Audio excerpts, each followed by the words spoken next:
Welcome to the Chain Out Podcast with your hosts, Jeremy and Daryl. You know, Daryl, when I see that new rollout of our intro and our opening with that new logo, I love it every time. Good.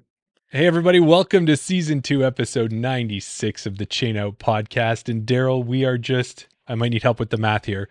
We're just like 4 or 5 weeks. Do I count this week? What do I do? You got to count this episode because we haven't finished it yet. Okay, so we're like 5 weeks away from episode 100.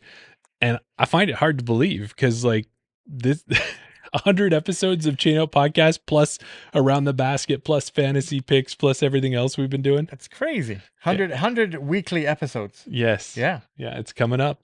Well, we've been working on some ideas for the 100th episode. I know what did we do for our 50th? It was a lot of a couple behind the scenes things, just a bit of a chat. Yeah, we reached out to a lot of our previous guests and we asked them to, if they had a good time being on the podcast, what some of their favorite things about being on the podcast. So yeah, we had a lot of previous guests send us some nice comments. Yeah, and if you are a guest in the chat, like the ones we have tonight and the people who are starting to join, and you have an idea that you'd like to see us do for the 100th episode, maybe throw it in. We can try and incorporate it. We're thinking about maybe getting a big guest on.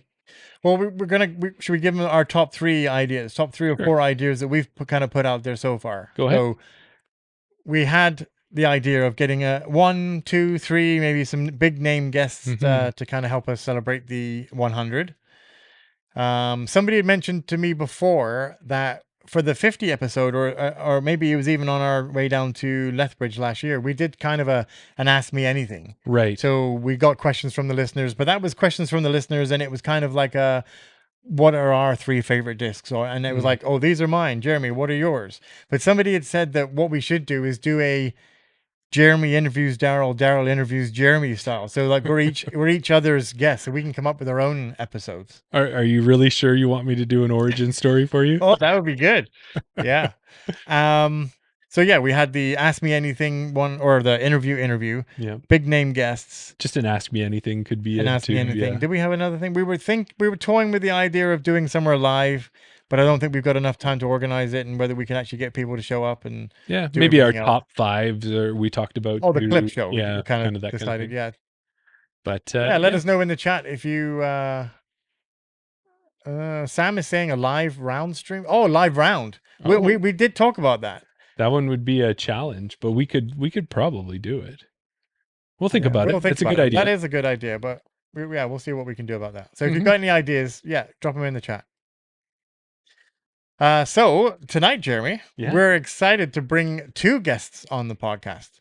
We're going to be talking to this year's PDGA Canada's Volunteers of the Year, Duncan Dixon and Ben Smith. They'll be joining us probably in about 15 minutes time. Yeah, exactly. I think they're queuing up early and they're going to catch the top of the show, but we'll get through that. And I've always got a few things we want to mention before we get to the guests. Absolutely. So it's been just over a week since we got back from Nationals in Ontario. And, it's probably a good thing to catch up on what we've been up to. Have you been all disc golfed out, or what have you been doing? I was disc golfed out for about a week. As soon as Nationals finished, then the next couple of days, I was all disc golfed out. I did go and attend league night on Thursday, so that's when I started to get back into it again. But I did start to play a little bit more, taking some more time for myself to play more disc golf. So, been playing Rundle, been playing Hermitage Park, and actually got a chance to go down to Wetaskiwin, an old course that not an old course, but a course that we haven't played for a while. Well, it's one that we play when we can, but even though it's just an hour, I guess it's just about an hour south for you. Well, I know about half an hour for me. Half an hour for you, about an hour for me. It's the same time frame for me to get to Rundle as it is to Wetaskiwin. Yeah, but it's just a lot further drive time. Well, and we always like playing down there. It just it would be so nice to see it get some tee pads and that type of thing. I don't mind the plastic baskets. I don't mind that, but I mean it's got character. It's definitely a course with character. And this time of year, the leaves are starting to fall, so make sure you only throw 1 disc, because if you get those discs slide under, you could be there a while to try and find those discs. So well, it's good to see that you've been right back at it, playing a lot of golf. How about you? Well, me, I haven't been doing as much. I was trying to get out as I can, but it's about the same as normal as before Nationals getting out. But I did go out on Monday here to Dog Rump Creek out in Stony Plain. Right. I got to go out there for Gabe's tournament earlier in the summer, and then went back out again and got to play with Sam Western and with Briggsy. So 2 of our our listeners and Guests big of the show. longtime fans Yeah, and people guests. that we've interviewed. Yeah. Yeah, we've interviewed them both on the show. And then what I wanted to tell you is I think you need to come back out there with me because Mike Piska and the team that kind of looks after the course there, Yeah. they just finished installing the red tees. Right. And now they have red tees and blue tees. And I've always said it's almost like a mini Bailey's type thing because it is a very wooded It's like tree a flat course. base. That's what we say. Yeah, that too. And Yeah. it's kind of like a good way to, in a short course, Mhm. work on your technical skills. So. Right. I remember the last time I played it was when it was opening, like the opening day, the Gabe's fundraiser. Yes. They had the blue and the red tee pads, or the areas. They were just marked with flags, but there were no actual tee pads. Right. So now it'd be good to get back out there again with the full tee pads in there and everything. So. And they've kind of followed suit with what Bailey's did, and they have the wooden tee pads with the turf on them. Okay. Yeah, so cool. they're the nice having the decks there, and it's good about that is that you can kind of adjust them and move them until Right. you're happy as opposed to pouring concrete and being stuck with it, right? Exactly. Yeah. So Yeah. now we did talk about doing a Gold Eagle recap show. We tried to do it at Nationals. Internet didn't cooperate. Yeah. Wanted to do one this week, but with the trying to organize all those guests back together, it's always quite the task. Yeah. And I don't think we're going to be able to make it happen. So we won't be able to do a full Gold Eagle recap. Okay. But I would like to at least give it some attention in the fact that we have done a recap for every 8 Right. years since we started doing this last year, all the pro 8 years. Yeah. So want to get into that? Yeah, I think we should. Sure. So for those who don't know, the Gold Eagle Open, it happened out at Cochin, Saskatchewan at the Jackfish Lake course. Now, Jeremy, that course was rated #1 in Saskatchewan on UDisc back in 2024. Yeah. And from what we know of it, it's an extremely hilly course. Most people wouldn't expect hilly and Saskatchewan to go hand in hand, be using the same sentence. Yeah. Now, we looked at the social media pictures from Bailey and Noah and other people that played, and it just looked like they had pretty good weather out there, and they had a great time out there as well. Yeah, I think with that is, like you said, hilly and Saskatchewan, not normally the same sentence. No. And also, too, is you can catch some wind in that area anytime you got a lake and that going on. Yeah. But from what I could tell, it looked pretty decent. Yeah. And they had good weather for it as well. Yeah. And Evan Zimmer, he is the tournament director, and he's been doing so much for Saskatchewan disc golf up there in the Battlefords area. And he was able to make the Gold Eagle Open the first Saskatchewan A-tier tournament back in 2023. Mm-hmm. And then he has Cole Tetenyuk. Do I got it right? Tetenyuk. Tetenyuk. Yeah, there we go. That's Cole Tetenyuk. One of those is right, Cole? He was the assistant tournament director, and he was probably a pretty good choice because I took a look, and he had played 5 of the last 9 Geos, if we want to call the Gold Eagle Open exactly. Geo. So, you like to give things abbreviations and nicknames and things like that. That's why anybody who doesn't follow disc golf has no clue what we're talking about half the time. Exactly. That's why we have to have that deep voice. He was 5 out of the 9 last Geos. Gold Eagle Open. Okay, so let's recap the how it went down. So on the MPO side, Noah Higgins managed to take down the win with a -21 over 3 rounds. He was 3 strokes ahead of Austin Bogey. That was Noah's 3rd A-tier win of the year, Jeremy. Can you believe that? Now, did we land? Is it Austin Bogey? I think Terry said that, right? You know what? I was going to just mention it and just carry on going with it. We weren't going to address it. But as soon as we brought it up, Terry Hong said it was Austin Bogey. I would say Boge or Bogey. Yeah, we're going with Bogey. Anyway, so that was Noah's 3rd A-tier win. And he had joked on social media that he only wins Canadian A-tiers with bird themes. If you looked at his trophy cabinet, he took down the BC Open, famously that held at Raptors Knoll. TCO, Tournament Capital Open, which has always had an owl as their mascot. And now he's taking down the Gold Eagle Open as well. Yeah. And I seen that the trophy, it looked like it was difficult to hold over your head. That thing is pretty massive. Yeah, exactly. Yeah. Well, after that too, I had noticed with Noah, because we've been paying close attention, just to give you an idea of how hot his year has been, is he went and he played the Riverbend Rumble after Gold Eagle Open. Yeah. And the course had actually 20 holes. And on 20 holes, he shot a -19 round 3, and he had 17 birdies, wow, 1 eagle, and 2 pars. Yeah. So it was 1069 rated. And I'm just thinking, like, it just makes me think we were at Nationals. What would it have been like this year if Noah had actually made it out to Nationals? Yeah. We'll never know. We'll never know. Maybe we'll know at some point. We'll know in Grand Prairie next year. Exactly. Yeah. I'm sure he'll be there. Over on the FPO side, Bailey Inglis managed to get her 2nd Gold Eagle win. Yeah. She won by 6 strokes over Shauna Scott. Now, it's great to have her back competing again, because obviously, if you remember, she just recently became a mom, and she she had a good post out on social media saying that, kind of talking about the challenge of being a mom and then making the time and taking the time to play disc golf as well. So really good to see her getting back out there again. Sounds like she has great support out there as well on her team, with Kyle, her partner, and most of her family helping her out as well. Yeah, and we had her on last year, I think was when she won Falcon Flight. Yes. And just such a nice person. We got a chance to meet her out at the tournament, and good to see her back out and playing and winning again. Yeah. Jumping over to the Disc Golf Pro Tour, playoffs have started, and the first playoff took place out in Vermont last week. It was the Green Mountain Challenge at Smuggler's Notch, good old Smugs. And now Paige Pierce was going to join us last week, but she had ended up getting scheduled for a 7:50 a.m. tee time for that first tee time. So she opted out of joining us. Well, I guess we still need to elevate a little bit, but she got her extra sleep. Extra sleep. Or coming on our podcast, I think. We said we'd get her back, but I think she made the right choice, Daryl, because she ended up winning the whole thing. Yeah. And she went to a playoff with Missy Gannon. I know you watched this with Missy Gannon and Owen Scoggins, but I just put it on last night to kind of catch up to it and watch the playoff. And she took it so nicely on that hole. Yeah. She threw 2 perfect throws, no question about it. Missy throws OB. Yeah. Owen throws a good shot, but just can't get her up shot close enough to the basket, at least not the way that Paige did. Yeah. Yeah. Yeah. But that was pretty cool. So that was good to see Paige take that down. So she went from the Canadian Nationals win, all that positive energy she had hanging out with us and everybody else in Ontario, rolled it right into the Green Mountain Challenge. So maybe that bodes well to have people come up to Ontario to play the RIP or to go through there next year on the way, because, hey, Paige did it and she won. Yeah. Or just hit Grand Prairie next year, because then that'll come over there if it's at the same time, that is. Yeah, exactly. So that's who won on the MPO and FPO side over there. Or we didn't speak about the FPO or MPO, but we did have some Canadians down there, is what I was going to say. On the FPO side, we had Chantal Badinsky and Sophia Donica both down there. Believe it or not, they both finished tied for 22nd. Oh, yeah, they tied for 22nd. Rebecca Dawn was also down there, and she finished tied for 31st. But we did not have any MPOs representing Canada down there. Last week's guest, Ryan Mon, he finished 53rd, which was just below the cash line, but only 1 stroke less than his brother Jake.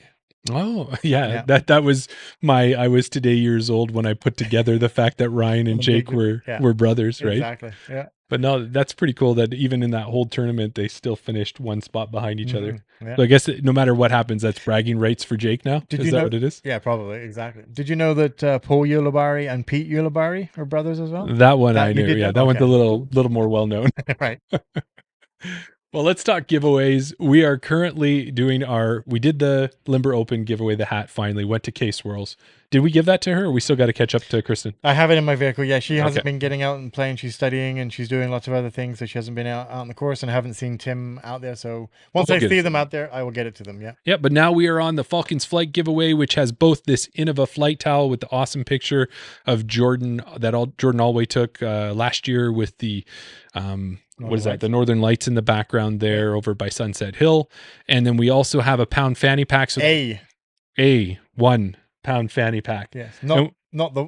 Yeah. So we put one up there and we said that I was donating mine. Really what's happening is Dawn Annette from Falcons Flight is going to give us one. I wanted you guys to see what mine looked like. It's green and brown. If that's the color you want, once we find out what Dawn's is, you can pick whichever one you want, and then I'll take the other one. That was kind of what it is. But hop on over to Instagram, follow that out. Do us a favor and tag some people other than the 2 of us. We're trying to grow our following, and we already follow ourselves. So I think we've got that part figured out. That is kind of funny when we see ourselves tagged as tag 2 friends, and then we're tagged. I appreciate being a friend, though. Yeah, I feel very honored about but that. I think you're missing the point.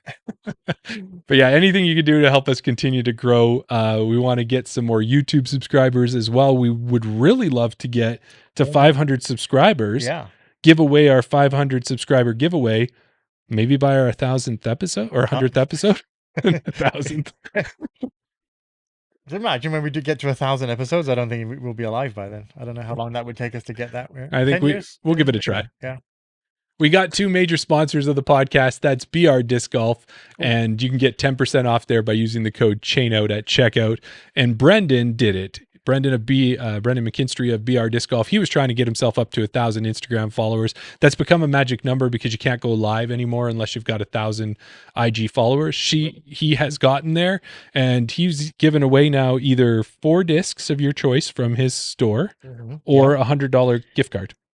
Wow. Yeah. That's pretty amazing. So once he gets that giveaway, we'll share that as well. And then Cardinal Disc Golf is also a sponsor, 10% off using Chain Space Out at checkout.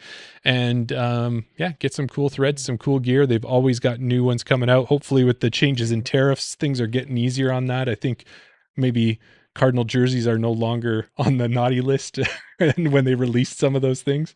I'm expecting, I think it was down to like cars and stuff were what have tariffs on them when you're bringing stuff up from the States. Oh, is it? Oh, yeah, okay. I think it's really gotten a little looser. So. Right. Okay. I didn't notice that. Yeah. And then what do we got after the Chain Out episode there, Dale? After the Chain Out, we'll be doing something that we haven't done in quite a while. We're going to be doing an Around the Basket episode for our Patreon followers. Most of the time recently, we've been doing fantasy picks and we've been doing fantasy recaps and we've been doing, what's the other one that we do? That's mainly what it is. Yeah, mainly fantasy picks. Yeah. But we're going to get back to it. We missed last week because we did the extended Can Nationals recap. So we're getting back to it. We have Around the Basket coming up about 15 minutes just after the Chain Out podcast ends. Head over to our Patreon, sign up for any tier, including free, and you'll be able to see the link to join us live. Yeah, that'll be great.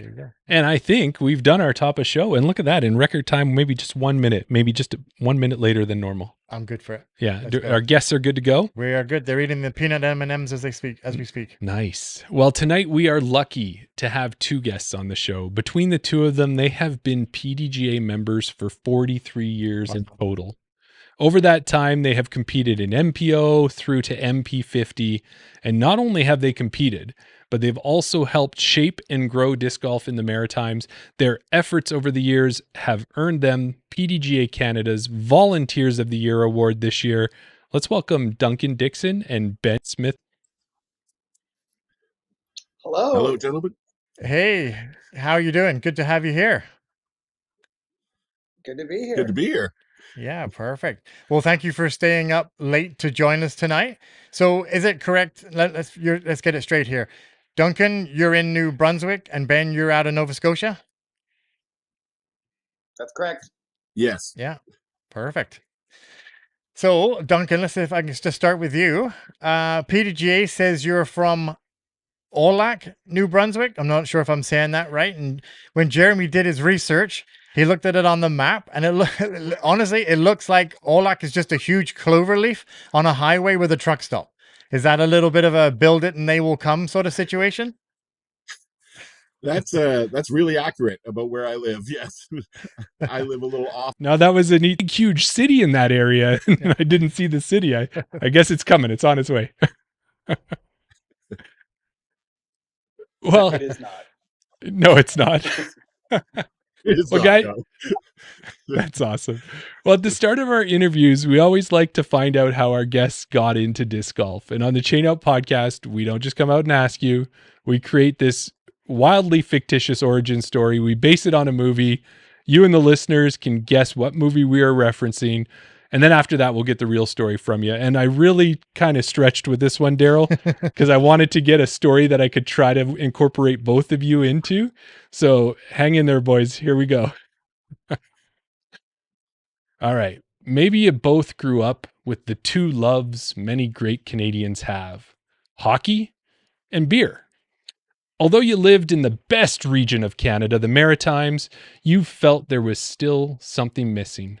You each saw a poster in your hometown, and scribbled on it were the words Freeze Beer Tournament, Sackville, Nova Scotia.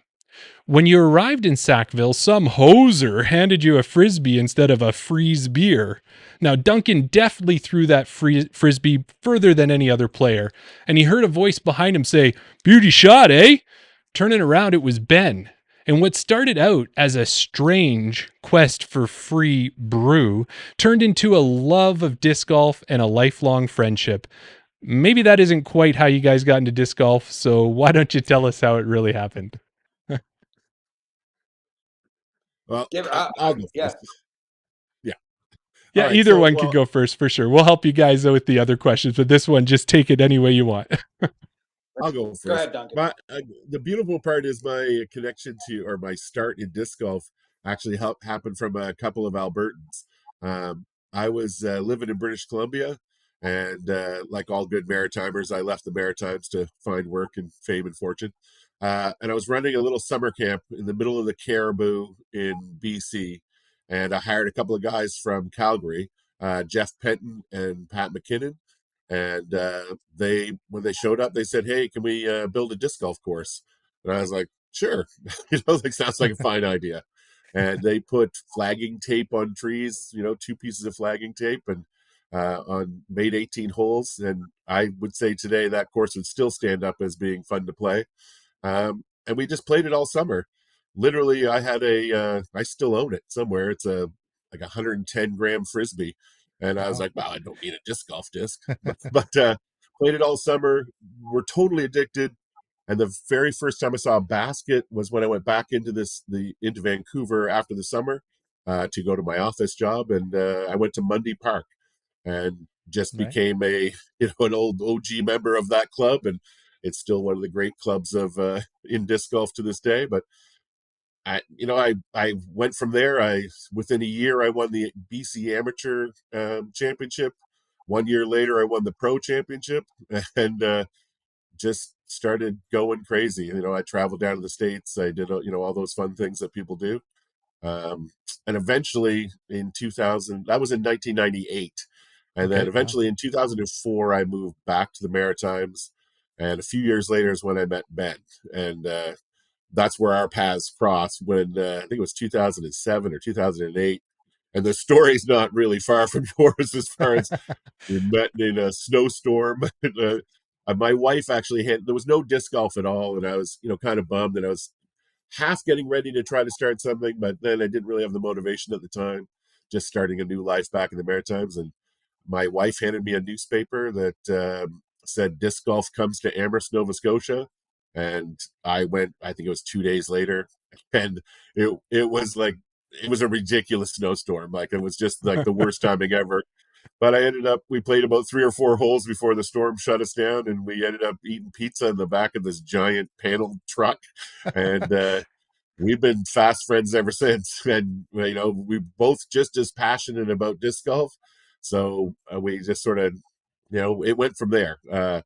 building courses and getting tournaments going. And, since 2008, I don't know, Ben and I have run 100 or so PDGA events. Wow. Yeah. We started out as the only 2 PDGA members, and now I've lost count of how many there are.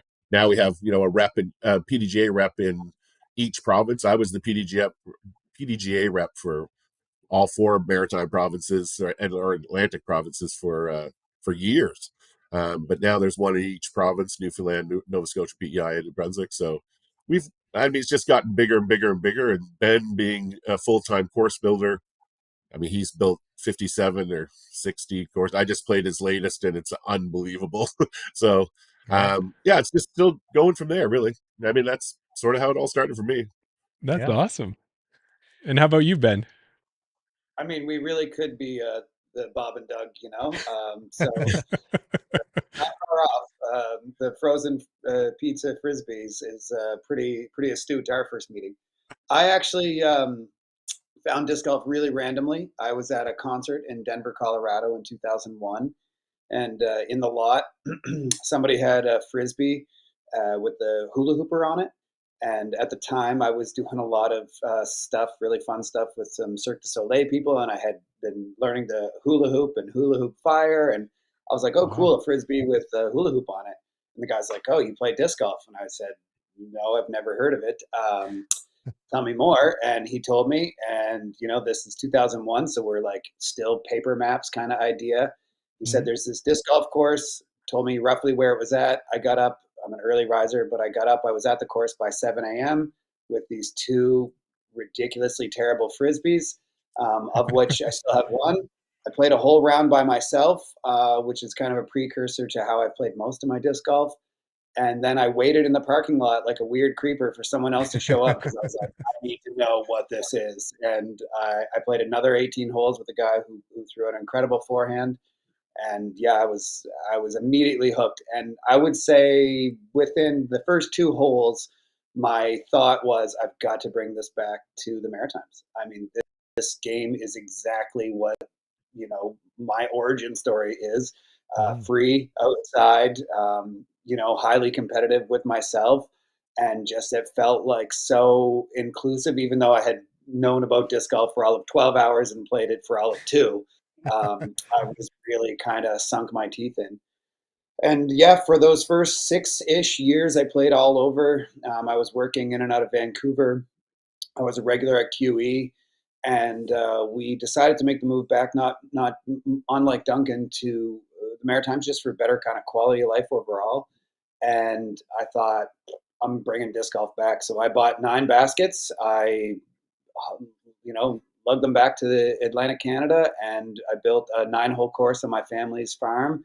And if that course was still there, I would play it all the time. It was a great course. And to Duncan's point, we decided that we approached the town, we put on an event, and the weather progressively for the week got worse and worse and worse. And by the event time, it did get down to like -5 or 6, and then a whiteout snowstorm. So we had a cube van, and like 12 people showed up, and we all ate pizza in the back of the cube van after 5 holes. But then Duncan and I became, as you said, fast friends, and like almost 20 years later, we've done some super cool things. And I love disc golf equally as much, if not more now, even though I don't get to play quite as much as I used to. But the game itself holds just as a special place in my heart as it ever has. Yeah. That's awesome. Yeah. Those are great origin stories. I love them both. Absolutely. Yeah.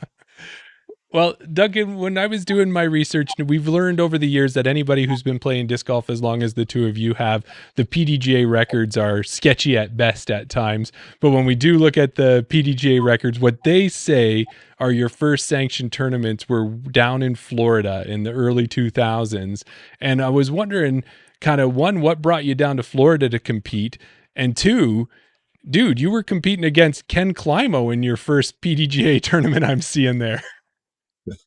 Yeah, Ben's gonna laugh because it's my favorite story to tell. But, I was an amateur player, and I didn't really know much about the PDGA at the time. I had joined just because I wanted the magazine, and it seemed like the right thing to do.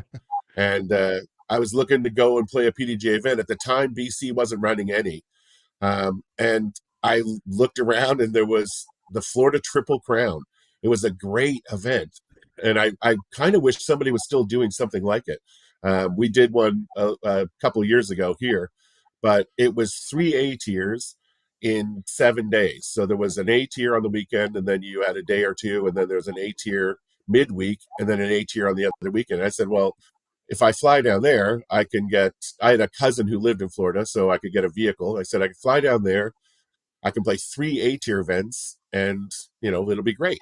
All in 7 days, so not a lot of vacation time. And the thing was, I couldn't make the amateur dates, so I joined the PDGA as a pro, and I went down to play the pro dates.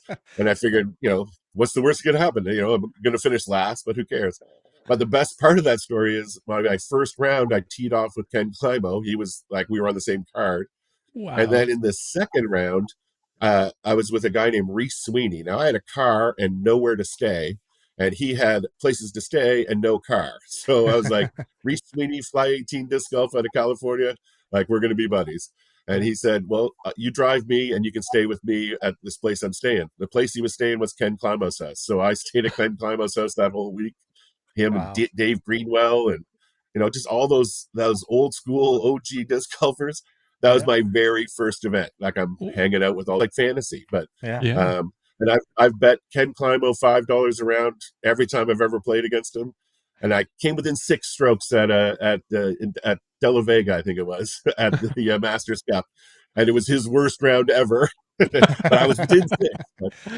That's I never awesome. did take $5 off him though. Oh, and at that time, Duncan, were you aware? Like, was he already kind of a legend at that point, or was he still kind of coming up? Or yeah, he was the 9-time world champion by that point. Okay, at that time, yeah. I have a disc from him that he had personally stamped, like a 9-time world champion one, but it's not one that you've ever seen before. Okay. It was just for him. It was pretty cool. And actually, I'd given it away to Jim Brown out of BC, but he just sent it back to me about a year ago, I think, which is kind of cool to have it back. I really enjoy it. So Yeah, nice that it's still circulating around. Sometimes discs like that get lost over the years, right? yeah, absolutely. I've never seen another one, so Nope. I think it's quite unique. He's through them, so. Yeah, it's awesome to have that. So Ben, looking at your PDGA page, it says that your first sanctioned tournament was over in Sackville, New Brunswick, where you took second place behind Duncan. So was that obviously we know that wasn't the first time you met. So Jeremy said he was close with his origin story. Was there a poster in town advertising the tournament, or how did you find out about that tournament? Oh, I ran it. Oh, that was yours. Yeah. I mean, I ran it. we ran it. We ran it. I mean, you have to understand. I mean, we ran essentially, if not every, then 95% of the events until almost the pandemic. I mean, I might be pushing that a little bit, but certainly we were in the upper percentile of 80 or 90%. And yeah, the difference between Duncan getting his PDGA number right away, I was either playing by myself or playing with a friend of mine. And so for my first, say, 6 or 7 years, the guy that I played with the most didn't really want to join the PDGA or play competitive events, even though that was a very piqued interest for me, and I should have kind of just splurged on it. But I'd played a few kind of like drop-in non-PDGA events, but it wasn't really until around that 2010 mark that and those events that you would be seeing on PDGA, we hauled the baskets into the park. We would set up an 18-hole course, maybe like Friday afternoon by 2:00, play a PDGA event all weekend, haul the baskets back home. And that went on for years and years. So it took from the first pitch that we made in 2008 till 2015 before anybody would actually let us install a permanent disc golf course. So some 7+ years of pitching before anyone would think we were, not crazy enough to take us for serious. Yeah. Really? So does that mean that the first course in the Maritimes, that permanent course, went in 2015? Is that what you're saying? That is correct. Oh, wow. That's pretty amazing. Yeah. Yeah. Well, and I think one thing we have to do is I got to take a moment here, because when I did my research, I have to correct myself to Daryl from last week, because we were pondering to ourselves. We said, next year's nationals are in Grand Prairie, and would that be the first time nationals have ever been held in Alberta? And then, not being very smart, I do my research and I see that Duncan played in 2001 in the Canadian Championships, and they were held in Edmonton, Alberta. So they have been here. And Steve Mallett was the tournament. Ooh. Oh, you got a disc from there. Let me see if I can get that. There you go. Want to hold that right up again? Oh, there you go. And what disc would that be? Do you know which disc it is? Yeah, it's a Discraft Extra. Oh, extra special.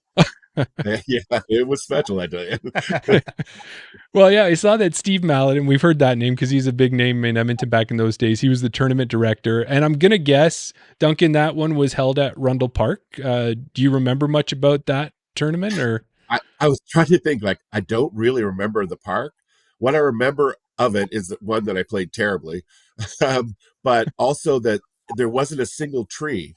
It was just all weird rolling hills. And it was so hard to play at the time because there was no reference to, like, when you threw your disc, you didn't know how far away everything was. It was just the perspective was so weird.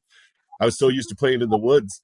I don't know if that's Rundle or not. I'd never played again in that area. So I mean, they've planted a lot of trees recently over the years. So I'm guessing back when 2001, we're talking 24 years ago. Yeah, I'm guessing that a lot of the trees that we now know as bigger grown in trees would have either just been planted or may not have even existed. So yeah, I would say if you're saying rolling hills, the other major disc golf would be close by would be Hermitage, but that's not what you would call rolling hills. So, and I think too, probably, Duncan, at that time, like where Rundle Park is it used to be a garbage dump. So it would make sense that was too just that it. over the time when they've planted it, you didn't Yeah. have trees when it first turned Exactly. into a park. So Yeah. yeah. It was a great event. I mean, we had a great time, but I just remember struggling with my own personal game. Yeah. Well, looking at it, it looks like both of you have traveled quite a bit for disc golf. If we start with you, Ben, what are some of the favorite places that you've played? Maybe some because maybe some they were great events that you played, or just for the actual courses. Oh man, I mean, I every Duncan and I prioritized a lot of travel with disc golf through our years, and I've always been, very appreciative of having a travel partner like Duncan to go do fun stuff. So typically, everywhere we go, we have an outrageously good time. For a long while, especially when we were kind of leading up and first on our kind of quest to see what we could do with this game, we really tried to go to like everyone's neck of the woods. So like Maine, Ontario, Quebec were mainstays. We try to do them 1 or 2 times a year. Yeah. I was really lucky. A couple years ago, I went over to Scotland and Ireland, and I did a redesign of a course in Scotland, and I ran an Wow. event in Northern Ireland. And I mean, obviously, that was like amazingly awesome. My family came with me. We met Dustin Keegan and Zoe Endike over there, Yeah. and we did some cool stuff. I played a Dutch national event in Holland, which I just generally enjoyed. I always tell the funny story that they had to do the player meeting in English because it's back in the days where shotgun start, because they all agreed that they should do the player meeting for the dumbest person that was there, and that would be me, who only spoke one English, while everyone else spoke like 5 languages. If people were lucky enough to go to the Glass Blown Open during its height, like that's basically unrivaled for how Emporia kind of like took in that event. The courses are just like good courses. There's no course there I would say knock my socks off. But in terms of like the buy-in from that community, poof, that was unparalleled. But we're really, really lucky. Both like the quality of courses in PEI and the quality of courses in Maine. They're just so astounding that every Maine trip I think that Duncan and I did, I really cherished, because you kind of go and this course only has like 4.5 stars or 4 star, and you go and you're like, this place is incredible. It's a clubhouse and there's Right. coffee in there, 10,000 discs, and and this wasn't even kind of like the locals' favorite. It was just a good Wow. course. So it's hard to beat those experiences. But I've had some other really good ones. We've set up ourselves. We've set up some pretty cool events in some pretty cool places. I did a temporary course at Gross Morin a couple years ago, and that was amazing. That's a real national treasure. And those are probably some of the really marquee ones that come to mind right off the bat. Yeah. And how about you, Duncan? What kind of stands out for you? Early, like I played when, like, sort of before, like when it was mostly DX discs and things like that. But I played like the Memorial is just such a great event. I played that a couple of times. I played it when Fountain Hills was closed, so it was just the Shelley Sharp course. Okay. But I love that course. And it was just a really great event as well, because the hotel and the host bar and stuff were literally on holes like 9 and 1. Okay. So you could, and it's just like a really good setup for that sort of thing. I Mhm. really liked De La Vega. Like I played the Masters Cup there in 2000, and that was an outstanding event. And obviously, it's just one of the most iconic courses that people talk about. Yeah. But I would tend to agree with Ben. The GBO in its heyday was the most welcoming event I've ever been to. Like, I mean, you could go anywhere, any restaurant, any cafe, anywhere, and there was welcome disc golfer signs, and they were Wow. excited to see you and stuff. So that was a pretty epic event. That I mean, Worlds down at Smuggler's Notch, that was pretty epic as well. It's always fun to watch the Green Mountain Championships, because I think I know that hole, or hey, I just Yeah. beat Simon Lozon on that hole, like, so that was um, but I agree. I like our main trips and just the fun, sort of the recreational trips are almost more fun than going down to compete. Right. When you just take 8 people and go to Maine, and they have 90 courses within 40 miles, and there's so many you don't even know what to do. Yeah. Like Right. there's a league. You're spoiled for We played choice. 2 leagues in one day, just back Oh to wow. back. It was nuts. Yeah. So, and they were totally opposite leagues, you know, it was amazing. But yeah, it's a great place to go. If you haven't been down to Maine, I highly recommend it. No, Yeah. that's great. Yeah. We'll add it to the list, Jeremy. We do got lots want of- to, Diep's coming up in a couple of years Yeah. here, so we got to be able to find ourselves out there. That's for sure. Now we did allude a little bit to it before we kind of keep on moving on with the interview there, is that Ben, you are also the CEO of Flickline Disc Golf. And for our listeners who don't know, can you tell us a little bit about Flickline Disc Golf? Because remember, we got players all the way over to the West Coast, so we hope they're as well knowledged as us, but just in case. Yeah. Sure. Essentially, we started running events and building courses with some degree of earnesty around 2015, 2016. And just before the pandemic, I'd owned a landscape company for almost 16 years. And, it was kind of always my dream to pivot and do disc golf full time. So I actually entered an entrepreneur contest, and I was lucky enough to win it. And I opened up a company called Flickline Disc Golf. I sold my landscape company, and I decided to go all in on disc golf. And I won that contest and opened Flickline maybe 10 days before the pandemic. So yeah, it was kind of good timing, I guess. So through Flickline, specifically, I think through Flickline, I've built something like 48 courses. I'm finishing my 59th course right now. And Flickline's kind of main MO is to promote high quality disc golf through course building, event management, and we do a lot of stuff with schools. Thought that was really important. So yeah, it's been really, really good. I've been very fortunate that a lot of people around the Maritimes, Atlantic Canada, and beyond have supported the vision that I had, and it took a long time. If I'm being completely honest, it's not super easy, and I don't play disc golf very much anymore because I work in disc golf.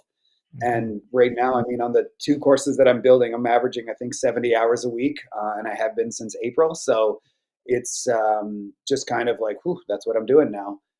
But at the same time, I love it.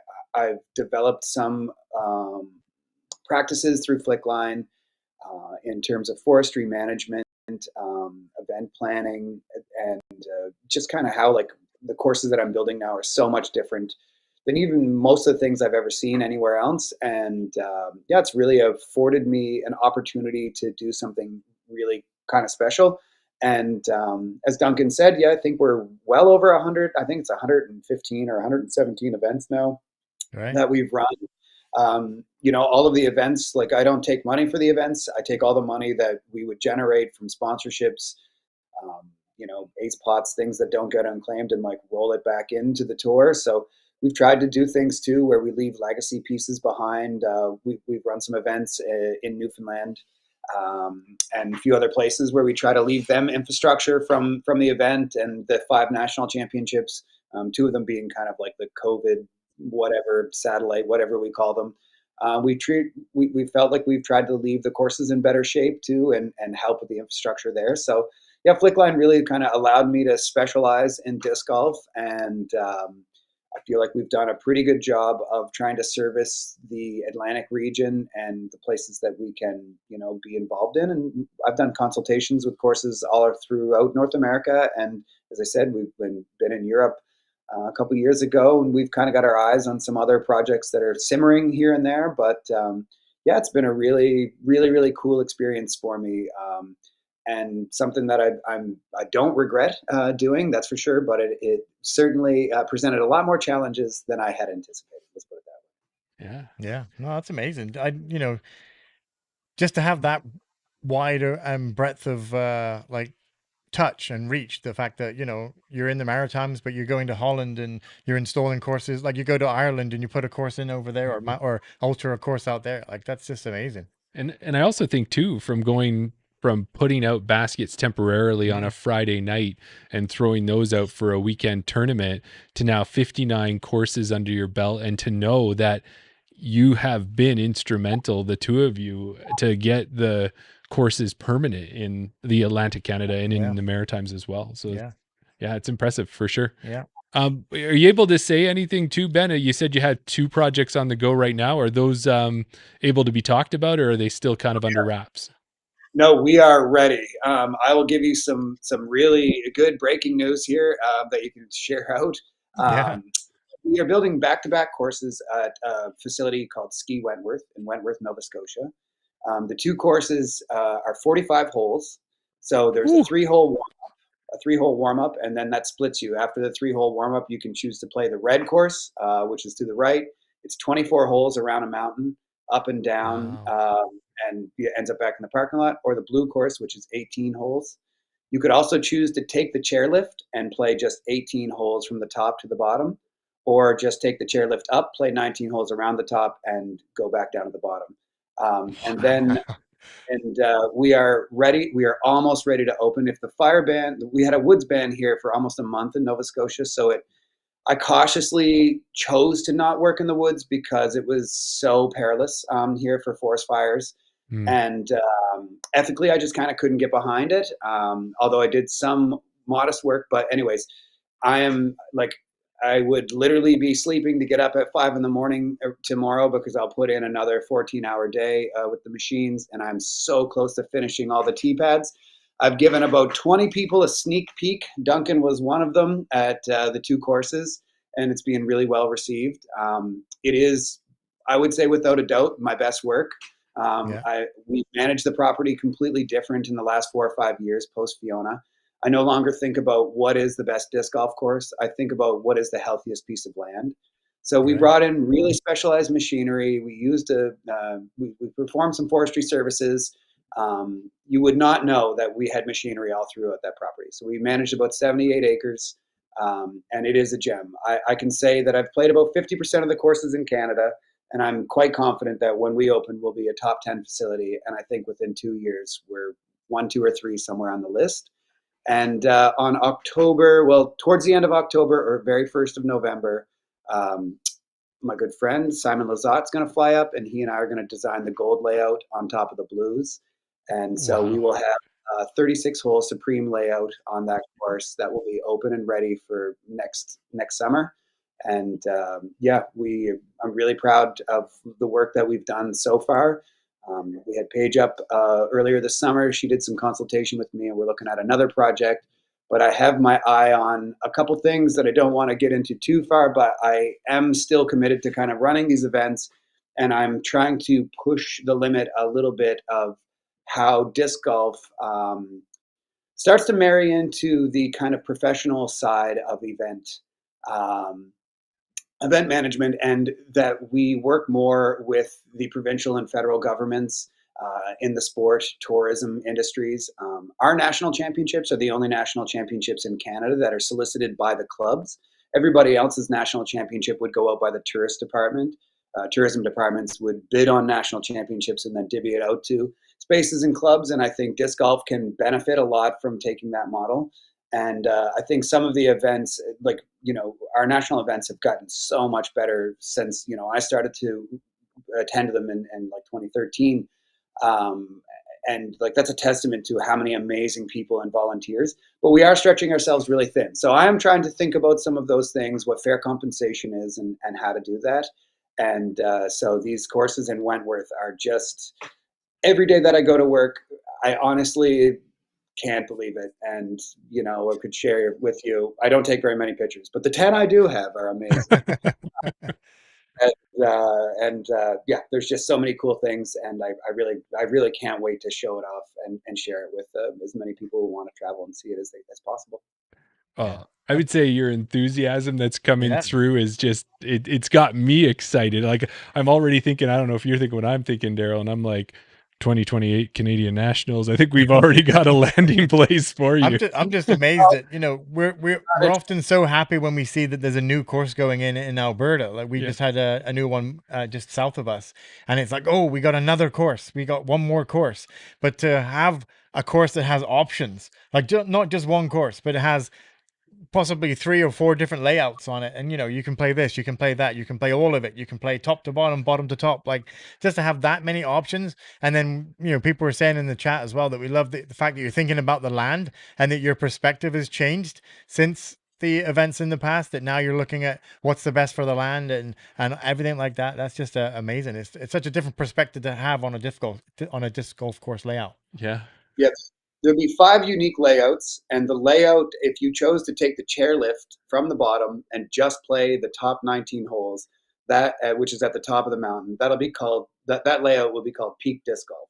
And peak disc golf is literally peak disc golf. You are chairing up, chairing down. You are playing these 19 holes, all of which are like immaculately crafted with the real disc golf centric in mind. And if you've never played one of my courses, I'll just preemptively tell you, yes, those 2 trees on every hole that you hate are staying forever, and I will never cut them.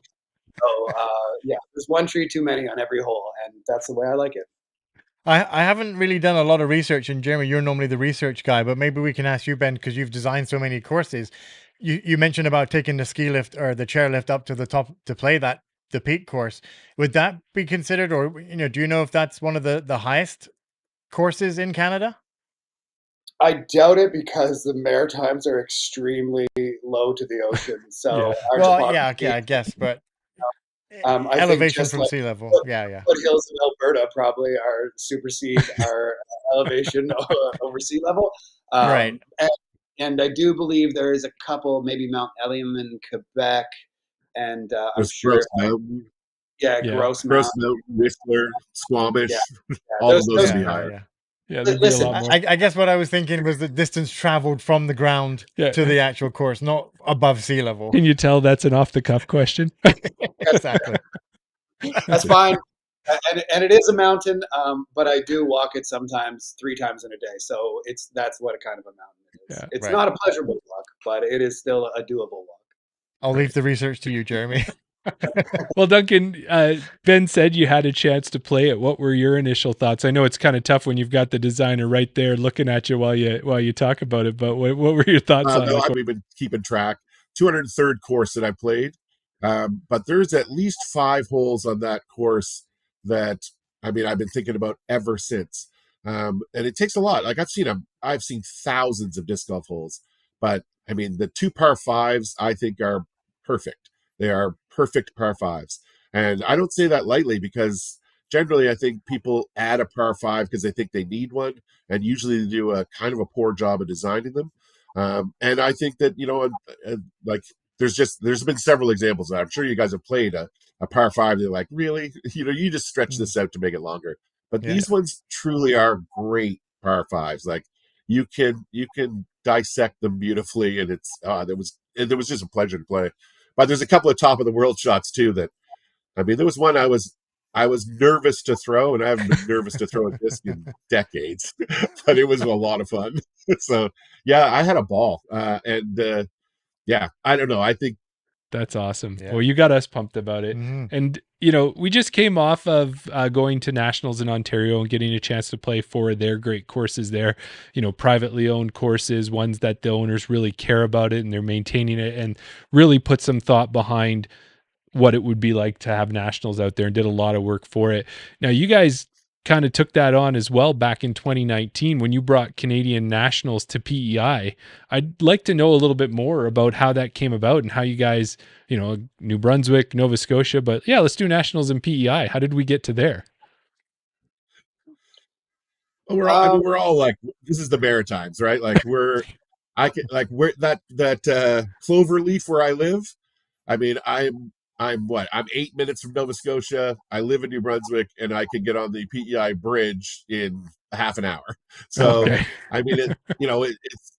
If you think of places like Ontario or Alberta, you're driving down to Calgary, it takes 3 hours. Mm-hmm. In 3 hours here, I can get almost anywhere in the Maritimes. So we're a really small group, and PEI is just not that far away, and they had the best courses at the time. So it seemed like a logical place to take it to. Hillcrest and, Rose Valley and, some of those courses are just unbelievably great. Yeah. In terms of how did we actually decide to do it, our friend Niall McGinty from Ireland reminded me of the story years later, which I totally forgot. But we were on our way to an ice bowl in Fredericton, which ended up being like minus 48 or something, or 52. I think it was at the time the coldest ice bowl that had ever been run anywhere. And on the way up, we were just talking about events, and I think the couple of the people in the car almost were baiting me or daring me that I could do it, and I was like, well, we could do that, and it didn't seem like that crazy of a logical jump. So I'm fairly, I'm either really stupid or really bold. Obviously, it can go either way, but I'm both of those things. So I just reached out to some of the people that I knew, and one of them, who I didn't really know much at the time, was Brian Honegger. And he said, well, before we'd even consider, you would have to go attend a nationals and prove that you could run at least a B tier. So we kind of said, okay, well, this is like, I guess now a 3-year plan. So that would have been around 2014. We went, we were both supposed to go, but Duncan couldn't because of work commitments. I went to the 2015 BC Nationals, or the Canadian Nationals in BC. I met Brian there. I'd known Craig through Duncan, but I kind of really got to know Craig and some of his team. And then I went to the next 2 nationals at Toronto Island, so 15, 16. I think first one was 18. So 15 in BC, 16, 17 on Toronto Island. And Dave Slater actually had like one of those like kind of life-changing moments for us, where when his nationals finished, he was sitting on his houseboat, and we'd asked him, hey, do you mind if we come by and ask some questions? And he like graciously gave us his whole morning and just kind of answered questions, dumb, good, intelligent, whatever, things that he wished he had done. And we'd been going to GBO or some other big events. And I've been to Europe a few times by then. So I kind of, accumulated all these experiences and things that I thought we wanted to replicate and things we wanted to improve. And then it was just kind of like, well, could we do it? And yeah, I guess the answer was yes. But there is a really funny story I think I'll tell that prior to our first nationals in 2018, I think our biggest event was around 85 people. And so we decided, we saw like, well, it's cool. Now this is pre-pandemic, so 85 was like a good number. But what we saw was, we realized that people wanted to travel for a whole week long event, and they wanted to like be and take part in things. So we ran flex starts every day before the actual nationals. So the first flex start was like 101 people, which was our biggest event ever, followed by the next flex start, which was like 115, which broke our record, which was like the next one was so it was kind of like this really hilarious week of firsts for us. And I think that nationals ends up being 225-ish people, and which was maybe the biggest in Canada at the time. And then we kind of pushed and set the record the next 2 years. So we were always like really, really pleased by that. And another thing that I realized is that a national championship, I've been to a few national championships in other sports. A national championship is supposed to showcase the best of what your sport has to offer, both for the people that are partaking as players, but also for the community at a whole. So I always thought like the PEI courses are national level, and we really wanted to show those off. But I knew that the impact wouldn't happen nearly as well if we didn't get marquee names. So I just started going places where pros were and just like making them a pitch. And I picked 3 people that we had kind of met. Duncan and I did a McBeast challenge with Paul and Nate Sexton, probably around 15, 16, which was very demoralizing because it was the first time we'd seen real pros play when we thought we were really amazing at the time, and we weren't. But regardless, we picked 3 people, and those people were Simon Lizotte, Paige Pierce, and Nate Sexton. For all variety of reasons. Fan favorites. They seemed like really approachable, humble, like good, solid human beings. And our pitch to them was, listen, we want to come and we want to make you feel welcome, like on the disc golf course. We provided all their accommodations. We help with their travel. But then we also did like really fun things. So we said, like, what are the things you want to do while you're here? And so we ended up taking them deep sea fishing and trout fishing. And we did like, suggested all and took them on, showed them like a really, really good time. And when the three of them finally said yes, we thought it was really cool. Simon brought his brother, which was one of the first times they'd competed in a long time. Paige had friends with her. Nate brought his wife and daughter, and all three of them returned back the next year with an even bigger posse. So they brought back with Paul Macbeth and Kristen Tatar, and at the time, and a whole litany of other pros that we felt like really blessed to have come and try our stuff. And it kind of worked. And then, the 2 years of the pandemic kind of put a damper on that. But then the third year, we were over 500 people, which again was record breaking at the time. It's great to see Daryl, break that record this year. Mm-hmm. And but we kind of really tried to put it together as like a fan experience. And although I was a little more mobile at the time and went around to more places, like Duncan does a ton of stuff, to make the event really work behind the scenes. So not only was the event front facing really well, people enjoyed it. It's like when we had conflicts, score, suspension, like issues that like needed to be done and dealt with, we did.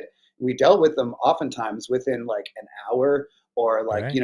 certainly before. And I always thought that those were like the really good testament. And that's why he and I work so well together. I can do some public stuff. He can do some behind the scenes things. But when it comes down to it, we're typically on time, within the realms of parameters that we've set. And I've always thought we ran fair events. And I think those got, were responded really, really well. So it's kind of like a 5, 6, 7 year plan that kind of came to fruition. And honestly, nobody is more surprised than Duncan and I. Yeah. Well, that tournament was followed up by more nationals tournaments and a DGPT Silver Series event in 2023 with the Discmania Open. Now, that was the year I think that PEI was hit by the hurricanes that we mentioned before, damaging most of the courses. Do you feel the area of that courses has recovered now? No. No. I mean, Kings Pine lost 80% of the tree cover. Psychologically, I'll never be the same person. I mean, I'm not saying that in a trivial way. Mm-hmm. It was devastating. To put I felt like I had been cheated and robbed of some sort. Has the community rallied back around, and are the courses something again? Yeah, they definitely are. And it's a true testament to resiliency and to, these are not things that we really had on our radar. But Hillcrest has recovered its course, mostly the integrity of it, mostly intact. Rose Valley wasn't hit nearly as bad, and so they were able to maintain. But Glen Allendale and Kings Pine were both decimated, and they're just different courses now. I mean, I refer to Kings Pine as Kings Pine II now because they almost bears no resemblance to the original course. And that course is only open 5 weeks in time for an incredible nationals. People came and loved it, and but it's fundamentally changed. But I do think that those of us who are paying attention took from that a better way. That is why I think of land management now over just like disc golf shots and shaping. And it's also like a contingency plan to be like, okay, if this happens, then what do you do? So although it's not the same, it's different, and it's just different, and we accept it. Yeah. Wasn't our first hurricane. Yeah, it wasn't our first. We had a hurricane during, was it the first nationals we ran? Second nationals we ran, there was a hurricane during the event. And it destroyed it was like for the last day, but it destroyed Huckett disc golf, so the amateur side had to be canceled. And we just through a team of people with chainsaws and volunteers, we managed to cut all the trees that had fallen on Hillcrest and tee off with the MPO or the pro side, and we were only 20 minutes behind. So tee offs went off 20 minutes late. So it was, I mean, we managed to pull it off, which was insane. So in one hand, it's devastating, but the other hand, you think, holy shit, we just pulled that off. It was, I was really proud of the fact that, I mean, when Nate Sexton texted me in the morning, he's like, so we're not playing, right? We're like, yeah, we're on time. Come on up. And away we went. It was unreal, really. I mean, I thought the roof was going to blow off my cottage the night before. And I mean, it almost did, really. But, and then we were playing. It was great. So Yeah, it was, Wow. I don't know. It's just, sometimes those things are growth opportunities, I guess. Proves you Yeah. can do anything. For sure, for Yeah. sure. And we mentioned it a bit there. We're talking lots of nationals. We're saying Grand Prairie, Alberta gets it next year. Dieppe and Luke's. I'm sure you guys will be giving Luke a hand in any way you can for that one there. But with building Ski Wentworth, I kind of mentioned it a little bit earlier. There is that. Do you guys see another one in your future, or are you kind of gonna let the cards fall as they may, or is that something that we got to talk about on another episode? I don't think we will do a nationals in the way that we did them before. I do think there is still a space for event. What does that look like? That's probably something that hopefully we revisit in a couple years. Well, let's just put it this way: I have a 5-year plan right now, Okay. and what those 5 years would look like, and what we would have to do to build a course that is event worthy for kind of how I want to see some things. Duncan is like the greatest wingman ever because he'll just go along with what I ask, and as long as I get approval from his wife, who is an amazing human being and generally lets us do things if we give enough planning. So I think we're in really good shape there, and I think I would be remiss if I'm bringing some of these pros in to teach me how to be a better designer and to teach me what are the upper limits of these things. So I do want to push the envelope of like what can we do, and I think nationals like really worked for us.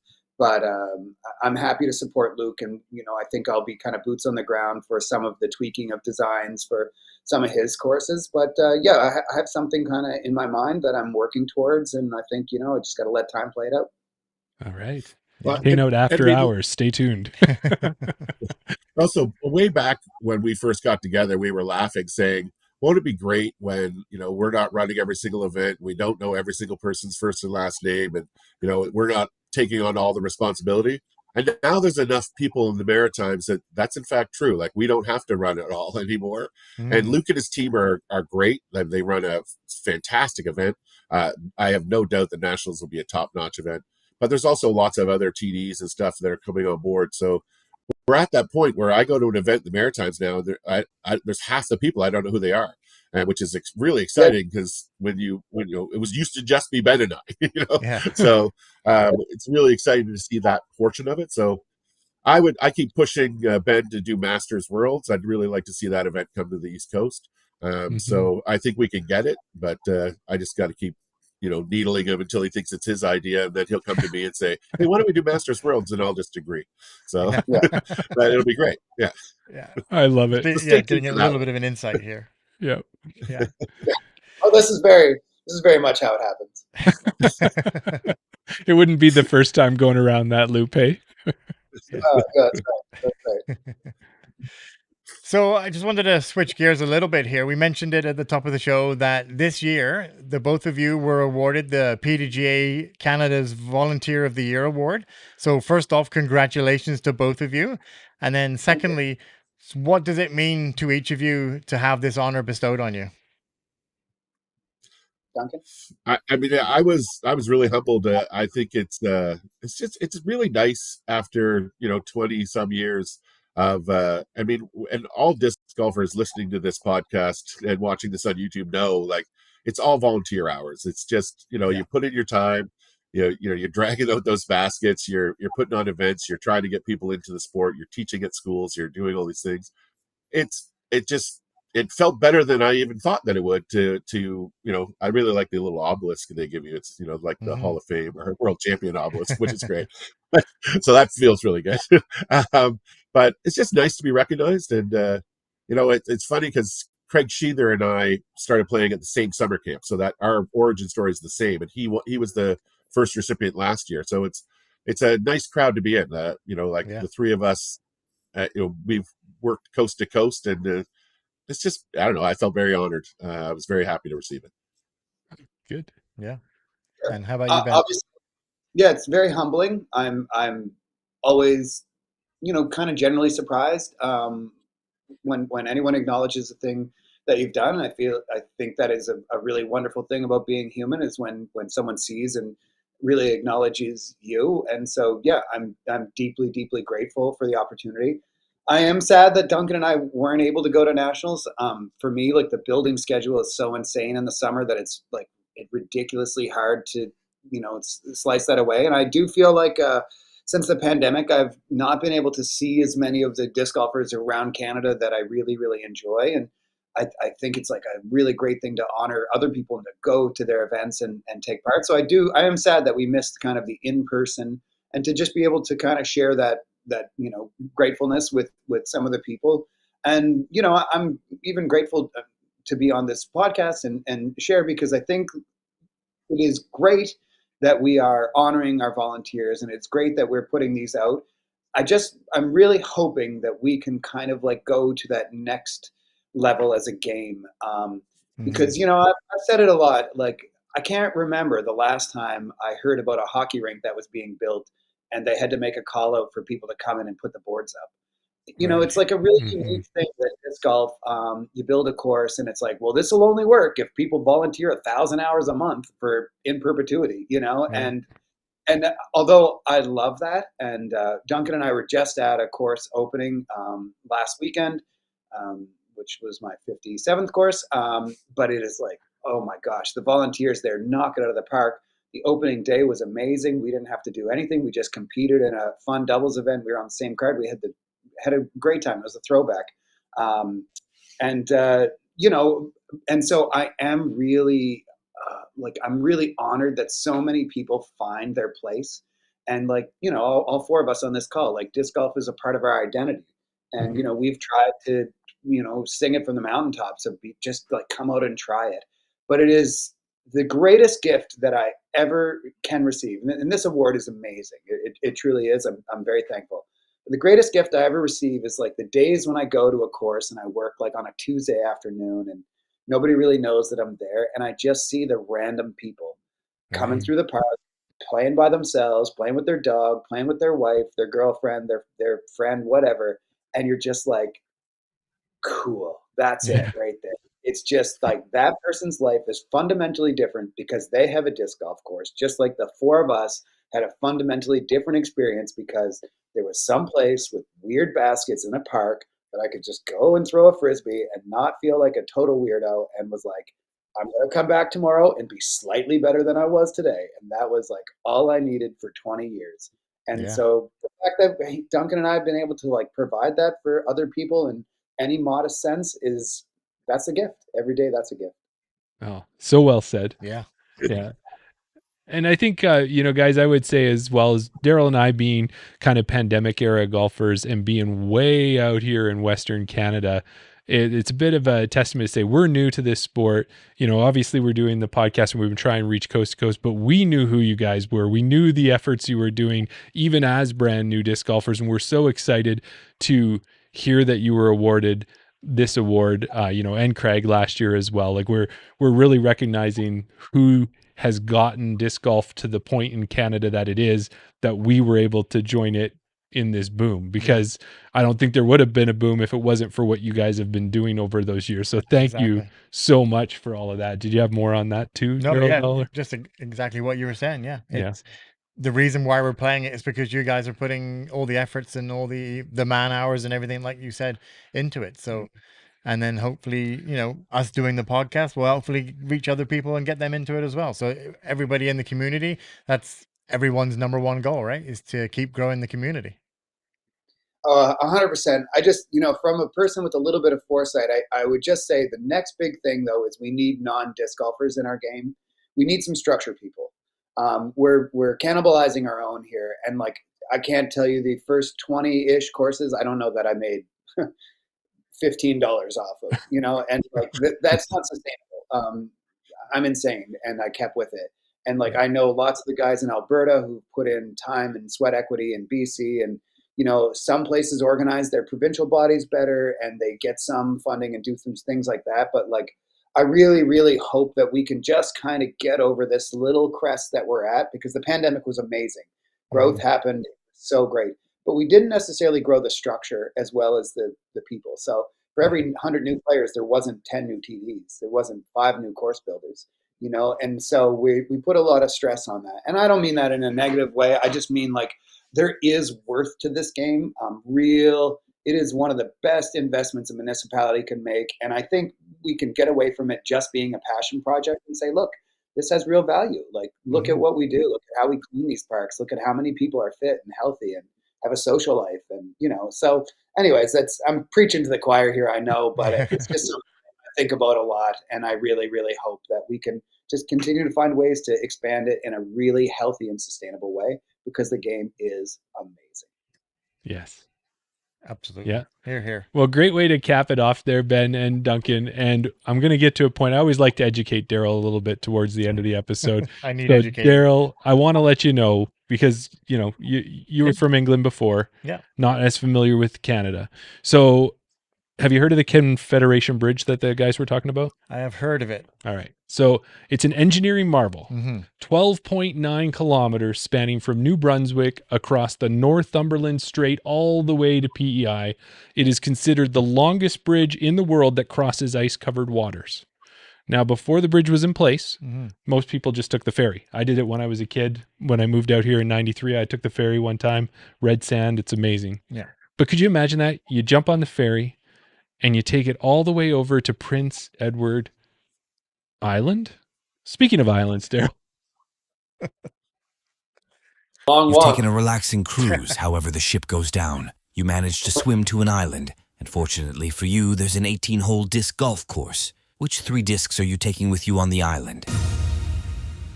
So in a long roundabout way, Jeremy got us to this point in the podcast where it's our desert island disc segment. We always want to find out, if you only had to take 3 discs with you on this island, which 3 discs would they be? And I'm hoping one of them is going to be that 110-gram frisbee, but maybe it might not be. But let's start with you, Ben. Which 3 discs would you be taking with you to an island if you... Oh, that's Duncan.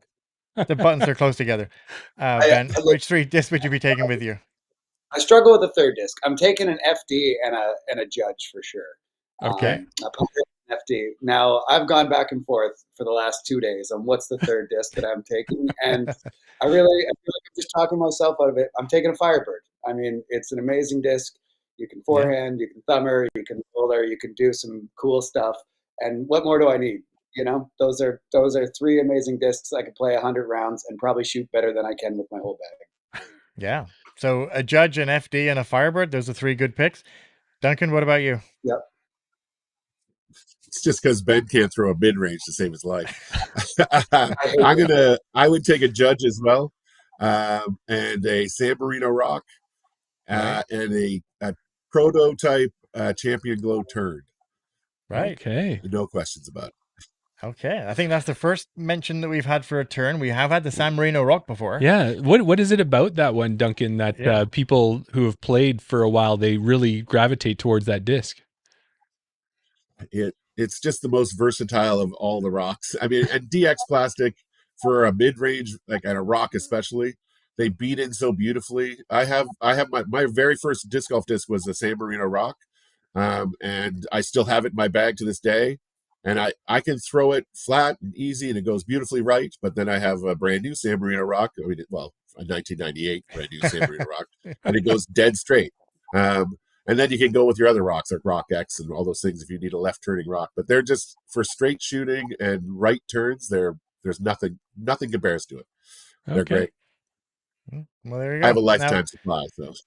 Oh, there you go. And then the extra little cherry on the cake that we've added to this project as part of the podcast is, and this may be a little bit easier for one of you than the other, but if you could transport one course to this island, then that was the only course you could play for until you get rescued off this island. Now, you're playing with these 3 discs. I don't know if that comes into play, but you can, if you just imagine any course that you're going to transport there, which course would you like to have on the island? And I guess we'll start with you, Duncan, this time. Like, as a good friend, I should really choose one of Ben's courses, but so I will say, like, without choosing one of Ben's courses, because there are a few, I would choose Champions Point out of Claremont, Florida. It is an outstanding course. It has 3 layouts. It's got everything I need. It's beautiful. It was a Greg Hosfeld design course. Very good. Yeah. Well, and that's pretty good. He brings a course that's got 3 layouts, so Yeah, he's going to be good for quite a while. Yeah. And I know it's going to be hard for you to pick, Ben, but which course Yeah, are I'm you just taking? Wentworth now. I've got 45 holes. I can play an infinite amount of layouts from the top of a mountain down to the bottom. I mean, I Hey, can reverse it's the highest elevated course in Canada. I mean, wait, never mind. I can play it in reverse and get another 45 holes. I mean, Yeah. it is a masterpiece. Versatility. There's recency bias there, for sure. But yeah, I'm gonna take that one. Yeah, that's fair. Great choice. Yeah. But as we get to the end of the show, we covered a lot of ground. We got all of our questions out of the way. But before we let the two of you go, we want to throw the floor back to you. If there was sponsors or people you wanted to shout out or anything else that we didn't mention, now's the time to do it. So whoever wants to go first, go right ahead. You know what? I feel like it's always an important thing for me to say anyways. Duncan and I are here, in recognition of an award that we were given, but like, there's been so many people that have like helped us and like believed in us. So many of the course owners that have empowered me to like build courses and allow us to run events. And like, I just want to like truly say thank you to the Atlantic Canada community. They've been like so awesome for me personally. Like I'm living a amazing dream job. I love going to work every day. And Duncan and I have been able to do some really, really cool things. Discmania, did step up to sponsor the first Pro Tour event in Canada, and I'll always be, internally grateful for that. And then just like, in general, there's a lot of people in Canada doing really, really great things. I appreciate you guys trying to highlight some of those things and like keep telling those stories. But like, we are in a healthy place. And sometimes people on the front of an organization like us will get some recognition, but there is like, for every event now that we do and everything that we run, there's like a dozen people that are remain nameless and like do something that you get to hole 3 or 4 or 5 and you're like, whoa, look at that, there's water or cut flowers or these granola bars that like didn't mysteriously just like appear there. And so I truly want to say thank you to all the people who like have in the past and will continue in the future to like support the great things that we get to do. And yeah, without the community, we're nothing. I Very would well just said. concur that same thing. Like, I mean, I can't say it better. We really have been amazingly supported by people right along for the last 20 years. I mean, it's been great. So, Oh, wait, a last thing. Duncan is now coaching a disc golf team. This Anglophone East District in the province of New Brunswick is trying to make disc golf a certified school sport. And Duncan is coaching a school team, which I just think is like the coolest thing ever. And so I'm just like, I'm pumped by that. That to me is like, yes, the future is here. That is yeah, great. every middle school and every high school now in our district has a team. So we have a first tournament coming up in about 2 weeks. So it's a strange format. It's 3-player teams and a total combined score. It was created by a gym teacher, not a disc golfer, which is again, I love those crossovers. That I just, my wife, who happens to be the principal of my school, I'm a school teacher in a middle school, but she's the one who brought it to me. Said, "Hey, there's a disc golf team. You suppose you want to coach it?" And I didn't know anything about it. I mean, and Ben and I were supposed to have the ear on all the disc golf stuff, but it's just a random gym teacher that put it together. So hopefully next year I'll help her out a little with the organization of it, and we'll get it a little more streamlined. But it's a really fun format right now. So my team's looking good. I think we're going to take it down. Well, that's awesome, Duncan. And I'm sure this is a person pretty well from over the years, but we just saw him over at Nationals with Chris Hartman. And I'm sure as soon as he hears this, he's going to be saying, all right, Duncan, I need some people for Trinity Western. Don't send him to Redeemer. Send him out west to me. That's right. I will. Yeah. Well, that's awesome. Well, guys, it's so great talking with you both. And we always like to mention, too, at the end here, if you guys have anything else you want us to share through the podcast, whether it's on our socials or maybe mentioned in an episode, just reach out. We'll be more than happy to do that. And hopefully it's not 2027. It doesn't take that long for us to get out there. But especially when Wentworth opens up, I'm going to be watching for Flair tickets out to Halifax or something like that. So come on out. I'd love to have you as my guest. Sounds good. You're welcome Sounds good to anytime. us. Yeah, for sure. Thank you, gentlemen. Awesome. Thanks for being on this show tonight. Thanks. Yeah, thank you very much for having us. Yeah. Yeah. Well, Daryl, it's been a while since we've done a full interview, and then again to have two guests, and like really, we talk about the legends and the royalty, and we kind of and we inflate that a little bit, but I really don't think we're inflating it sometimes when we have guests like this on. It's a double-edged sword, because when we have great guests on like this, I almost just want to just sit back and just let you interview them and just listen to what they have to say. And then sometimes I'm like, oh, I got to speak. What have I got to say? And I'm kind of just so caught up in people like that with so much history in disc golf. Like, we spoke to like Scott Stokely, right? Mhm. The origins of disc golf, like how it was there from the beginning. Well, these, Ben and Duncan were there from the beginning, in the birthplace, not the birthplace of disc golf, but like in Canada, like taking it from nothing to turning up and just throwing it tape on a tree, sort of thing, and just going, so all through the years, putting in courses, running leagues, putting, like you said, like 90% of the events that were run, they were running. Mhm. So, yeah, just so much wisdom, so much information, so much behind the scenes. And really It's too really is cool. like how much time they dedicated to it to a sport that, and and even Ben with Flickline, as we know, disc golf is not going to make you rich. Right. That's not what it's going to do, whether you're a player, whether you're a Mhm. disc golf creator, what it is, but to have that passion and to maintain it for as long as they have. So for when you and I are like, oh, how are we feeling about doing another episode? I don't think I ever have a problem doing another episode, knowing what the effort that these guys are putting in every day of every Exactly. year. Yeah. So, but yeah, Brendan in the chat says, great guests, awesome. yeah. Yeah, he enjoyed it. And then Doc kind of is buttering us a little bit there. They always got great guests. Yeah.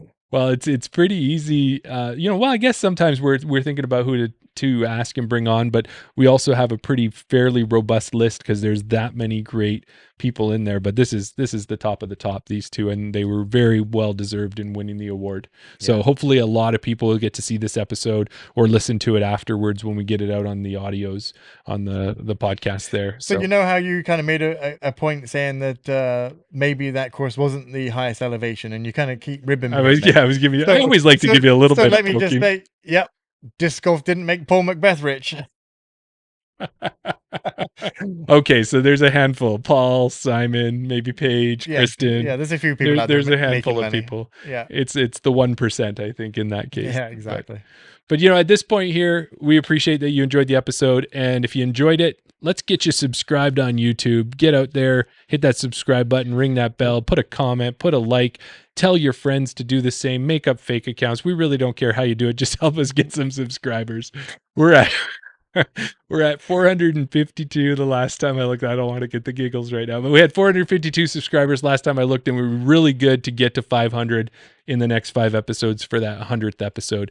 We appreciate you. We appreciate your support. It helps us give back to you, and we do that through giveaways and discounts. So the discount codes we've got for you, another quick run through. We got BR Disc Golf, 10% off if you use Chain Out at checkout. We've got Cardinal Disc Golf, use Chain Space Out at checkout and get 10% off. Go to Change the Disc Golf board game and get 25% off with the code ChainOut, or go to Goat Towel and use the code COP15 to get 15% off. We haven't heard from anybody lately. We know that they get used, but let us know if you do use them. It's always good to know that we've been able to help you back out with some of these codes. If you want to help us out further, you can always check out our Patreon. There's multiple levels. You can join us for free and watch the Around the Basket episodes. You can also join at paid levels. That definitely helps us keep the podcast running. So thank you to all of our Patreon members. You're getting so good at that, and my little Streamlab thing here, you can't keep up. You can't keep up. I'm pushing buttons, nothing's happening. You've moved on to the next thing already. You're getting so good at it. Well, what I want to know, slow down. What I want to know is when people listen to this back like I do in either 1.5 or 1.75, am I still clear, or is it just? Yeah, I think so. Yeah. So thanks to everybody. Thanks to our Patreon members. Around the Basket's going to start in 15 minutes or less. Head over to Patreon, get that link, and join us. The link's in there. I know we always, sometimes it is, sometimes not. Is it in? Yes, I put it in there, Jeremy. All right, because I didn't forget this time. I did not put it in this week, so I just want to make Exactly. sure you did. Yes, I made sure it's in there. All right, so head on over. We'll be chatting more disc golf. We want to talk a little bit about a good friend of ours, Andrea Michaud, and some of the stuff she's got going on, as well as 1987 Worlds. Were you there, Daryl? I was not. Okay, Believe well, it or not. we were at the location. I'll just leave it at that. Yeah, there you go. So we'll talk Stay about that, tuned for and what I've that got was a about. quiz for you, Oh, I love a quiz. and it's an Innova quiz. So all of I love our an Innova quiz. Innova fans out there, get ready. You can be participating in that quiz. Nice. Well, seeing as we have come to the end of the episode, Jeremy, we should finish it the way we started it. We started it with the Gold Eagle Open. Mm-hmm. So why don't we end it with the Gold Eagle Open? All right. Okay. For those who don't know, Jackfish Lake is in Saskatchewan. Just a little off, and your disc is gone.